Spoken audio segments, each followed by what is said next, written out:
El tema de hoy son los autores oficiales en la literatura regional en Lambayeque. Mucho se ha hablado en torno a cuál es el papel, cuál es el rol de los escritores en la sociedad. Y probablemente el rol más importante de un escritor sea escribir lo que él cree que es imperecedero y es lo mejor para mostrar su talento estético, su talento literario. Sin embargo, cuando hablamos de escritores que están en el contexto de la literatura de un espacio geográfico, llámese provincia, región, nacional, hispanoamericano, mundial, estamos hablando de autores que de alguna manera están comprendidos en las programaciones curriculares y que pueden ser susceptibles de leerse sus textos, valorarse sus textos de manera oficial. ¿Qué cosa es un autor oficial? Un autor oficial no es otra cosa que aquella persona a cuyo texto se le ha encontrado ciertos valores estéticos, ciertos valores culturales, ciertos valores de formación humanística y que de alguna manera contribuyen y coadyuvan al engrandecimiento y la formación de los educandos. Los autores oficiales son aquellas personas cuyos textos pueden ingresar fácilmente a una comunidad educativa y pueden ser vendidos y pueden ser solicitados, pedidos, analizados y leídos. En la región Lambayeque, desde el año 82, en que se incorporan los autores, digamos, a la literatura de exigencia, en los prospectos de admisión, en las escuelas, en los colegios, desde el año 82 hasta el año 2012, habían solo 6 autores. Alfredo José Delgado Bravo, uno de ellos; Nicanor de las Fuentes y Fuentes, otro de ellos; Mario Florián, otro de ellos; Andrés Díaz Núñez, otro de ellos; Mario Puga Imaña y Carlos Camino Calderón. El año pasado, 2012, fue incorporado Gilberto Maxe Succe, a raíz de que presentó unos documentos, las novelas, para que sean leídos por los docentes de la Universidad Pedro Ruiz Gallo, y previa valoración finalmente se le dio el visto bueno y hoy está dentro de los estudios. Sin embargo, aquí vemos un detalle. De los 7 narradores que hoy actualmente están comprendidos como los oficiales en los estudios universitarios, de pedagógicos y de escolares, solamente uno de ellos, Alfredo José Delgado Bravo, es nacido aquí en Monsefu, es lambayecano. El resto, no. El caso de Nicanor de la Fuente Nixa, a pesar que ha vivido mucho tiempo aquí, digamos, en Lambayeque, en Chiclayo específicamente, Nicanor de la Fuente y Fuente es de San José de Bellavista, en Pacasmayo, de la región La Libertad. Mario Florián Díaz es de Contumazá, Cajamarca. El caso de Andrés Díaz Núñez también es de Chames, Conchán, Cajamarca. El caso de Mario Puga Imaña es de Trujillo. El caso de Carlos Camino Calderón es de Lima. Y el caso de Gilberto Maxe Succe es de Tostén, Pulán o Santa Cruz, Cajamarca. ¿Qué quiere decir esto? Que indudablemente en la región Lambayeque los mismos autores oficiales de la literatura regional no necesariamente han vivido no necesariamente han nacido en la región Lambayeque. Sin embargo, el hecho de haber vivido, el hecho de estar aquí en la región de Lambayeque por mucho tiempo, les ha dado la condición de lambayecanos. Pero todas las historias, todas las tristezas, toda la inspiración que ellos traen y se manifiestan en su obra, tienen un telón de fondo que es su infancia, que es su niñez, que es su juventud, que es su adolescencia. Indudablemente eso nos da la idea que hablar de literatura lambayecana propiamente dicho, con autores, 6 de ellos que no pertenecen a la región Lambayeque y cuya inspiración temática se recoge en sus lugares de origen, es muy difícil hablar de una literatura lambayecana pura. Podríamos decir que es una literatura hecha en Lambayeque por migrantes. que eso no deja de tener su valor, porque indudablemente la literatura regional tiene la connotación de ser libre, de ser abierta, y en algunos casos se reclama algo de identidad. Pero hablar de identidad en una comunidad donde predominantemente un 90% de los autores están fuera del contexto regional es difícil. La región Lambayeque tiene casi el 40% de migrantes, por lo tanto creer de que la gente, todos los que vivimos en Lambayeque somos lambayecanos y debemos demostrar identidad cultural es un error. Otro elemento importante es que en la región Lambayeque vemos que hay una cierta predominancia por el ejercicio poético y hay una cierta disminución, digamos, de la parte narrativa, que no quiere decir que no hayan narradores, que no hayan, digamos, cuentos, que no hayan leyendas, mitos producidos y generados por autores. Lo hay. Pero da la sensación de que hay más poetas porque más se ha publicado, ¿no es cierto?, libros de poesía, porque más se han presentado libros de poesía, y casi las actividades que se han hecho más han tenido un corte de recitales. Y los recitales, obviamente, no obedecen a un patrón, digamos, de análisis temático. Cada quien cree que lo que está produciendo es lo mejor, y por lo tanto, en cuestión literaria, podemos decir que una de las cosas que tiene la literatura en la región Lambayeque es que es muy difícil todavía que los estudios literarios se hayan implementado, porque hay una cierta renuencia de sus autores a ser valorados, evaluados sus trabajos, porque hay el prurito de la autosuficiencia, ¿no?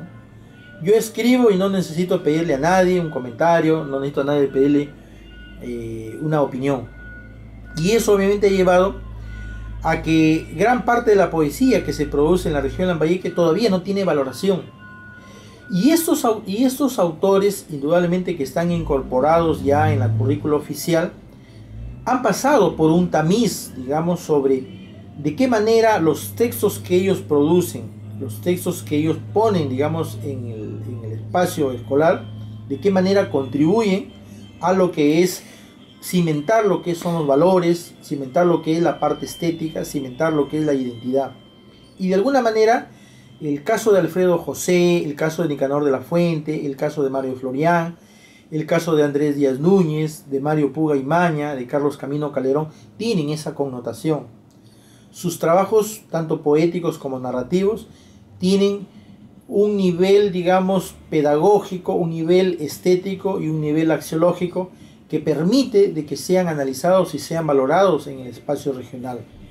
Aquí en la región Lambayeque hay un promedio de unos 30 autores, pero la verdad es que de los 30 autores, haciendo un análisis y una valoración de sus textos, podríamos decir que menos de la mitad pasarían, ¿no es cierto?, el test para verificar si efectivamente sus textos pueden ser insertados dentro de los estudios literarios en las escuelas, en los colegios y en la parte de la universidad y los pedagógicos o tecnológicos. Esto obviamente debe entenderse que la literatura y la pedagogía tienen un nexo, tienen una vinculación con respecto a para qué es útil la pedagogía dentro de la formación humana. Uno lo puede entender, uno como lector, adulto, como estudioso, puede entender que toda literatura tiene una connotación estética, pero no necesariamente toda la literatura producida teniendo aún connotación estética está dado para lo que es la formación de valores. En algunos casos, por ejemplo, tenemos el caso de la poesía o digamos la narrativa, que más que una connotación estética tienen una connotación con un lenguaje predominantemente. En el caso poético, la parte romántica o la parte digamos fatalista. Y en el caso, digamos, de la narrativa, también, ¿no es cierto?, el yo intimista, el yo fatalista, elementos que probablemente no se ajusten a el lenguaje pedagógico y a la necesidad pedagógica de formar. Por ejemplo, Si tenemos de repente un autor cuya producción literaria, ¿no es cierto?, se inclina a lo que es, digamos, en narrativa, a lo que es vender de repente una imagen pesimista, derrotista, o una imagen suicida, digamos, de los protagonistas, en realidad ese trabajo, lejos de fortalecer los valores, lejos de enriquecer la capacidad, o lejos de enriquecer mediante la lectura al estudiante en su formación, lo va a debilitar y finalmente lo va a conflictuar, y termina siendo la literatura no una ayuda, no una contribución a la formación humana, sino de repente una degradación, ¿no es cierto?, de los valores. Esto obviamente es un factor importante a la hora de valorar si un texto o un escritor puede o no pasar, digamos, a los estudios oficiales literarios. Un segundo elemento, hay que ver que en los últimos tiempos, estos autores de los cuales hacemos alusión, son autores que de alguna manera no, dentro de sus perfiles personales, no han estado dentro, digamos, de esa imagen perniciosa, ¿no es cierto?, de alcohólica, drogadicta, que termina finalmente siendo también un elemento de evaluación, de análisis e incorporación en los estudios oficiales. No podemos creer ni avalar que un escritor que esté metido, ¿cierto?, en asuntos o en aspectos conflictivos, en aspectos de repente de antivalores, o de generar una mala o pésima imagen personal, no podemos creer que ese autor merezca estar dentro de los estudios literarios por mucha calidad estética que tenga su trabajo. Yo creo que en el sistema escolar, a diferencia del sistema abierto general, sí interesa cuál es el perfil personal, el perfil profesional del escritor. ¿Por qué? Porque lo estamos insertando dentro de un contexto escolar, dentro de un contexto formativo. Por lo tanto, un escritor tiene que guardar las composturas y las formas si debe estar incorporado, porque no puede ser mal ejemplo.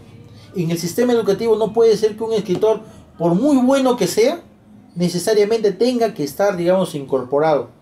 Eso podría dejarse a libre albedrío cuando las personas somos adultas, cuando las personas comprendemos y entendemos que a veces hay cierta degeneración en el arte y en la parte estética, que hay personas que han hecho de su vida un martirio, un sufrimiento, y han hecho un dechado, digamos, no de virtudes, sino al contrario, de antivalores y contravalores.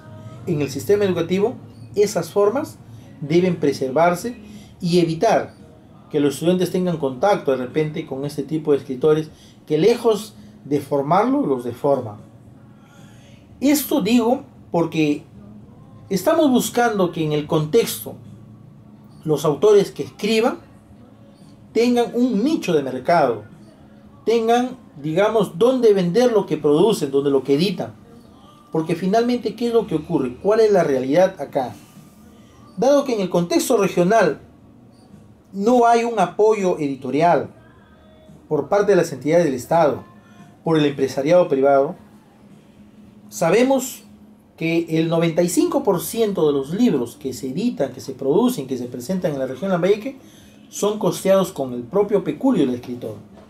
Y hay un mínimo, por compadrazgo, por amiguismo, ¿no?, por lobbies que se logran hacer, hay un mínimo de personas que logran, digamos, hacer que las municipalidades, el gobierno regional o algún ente del Estado, y en algunos casos privados, los apoyen para editar los textos. Predominantemente, lo que se produce en la región Lambayeque, los escritores lo hacen con su propio peculio. ¿Cuál es la necesidad? Que sus libros se vendan, que sus libros de alguna manera logren llegar a la mayor cantidad de lectores posibles. Y el filón mayoritario de esos mercados posibles es el sistema educativo. ¿Por qué? Porque cuando el escritor presenta un libro en su noche de apoteosis, ¿cuántos libros vende en promedio? Vende 10, 15 o 20 libros como máximo, en el mejor de los casos. Y los 980 y tantos, ¿a dónde se van? ¿Cómo se venden? ¿Quién los vende? ¿Quién los compra? Ese es el detalle. el mercado, el nicho de mercado serían los escolares. Ahora, hay dos cosas. Están los libros que se están produciendo en la región de Lambayeque aptos para ser insertados en el mercado educativo, teniendo como referente que los cuentos, los poemas de alguna manera sirvan como medio didáctico para formar humanísticamente a los estudiantes. Es difícil. Gran parte de lo que se tiene leído no merece estar, digamos, en los colegios, en las escuelas, no porque no tengan calidad estética, porque no tienen orientación formadora. Y eso obviamente en el sistema educativo cuenta. Ahora, ese es por un lado. Por otro lado, ¿cuál es la imagen personal o colectiva que venden los escritores en la región Lambayeque? Básicamente, en los últimos 20 años nosotros hemos asistido a casi más de lo mismo. Hay toda una continuidad de una vieja, rancia y retrógrada, digamos, transmisión cultural, que es acentuar el mito de que el artista o el escritor, en términos particulares, necesariamente tiene que ser bohemio. Creo que en más de una oportunidad me he granjeado no pocas críticas ni enemigos con respecto a decir que el alcohol no tiene nada que ver con la literatura, que no influye en nada. Sin embargo, la gente ha hecho del arte, ha hecho el alcohol su aliado, ha hecho el alcohol su refugio, ha hecho el alcohol su incentivo, equivocadamente, de creer que cuanto más te alcoholizas, mejor poeta o mejor narrador eres. Creo que ese mito que se ha acentuado y que se ha posesionado en la gente, en el imaginario, el colectivo, le hace mucho daño a la cultura, porque nada es cierto. La mejor droga no es el alcohol, no es un estupefaciente. La mejor droga de inspiración para un autor es la lectura. La mejor droga es la conversación, la bohemia sana que puede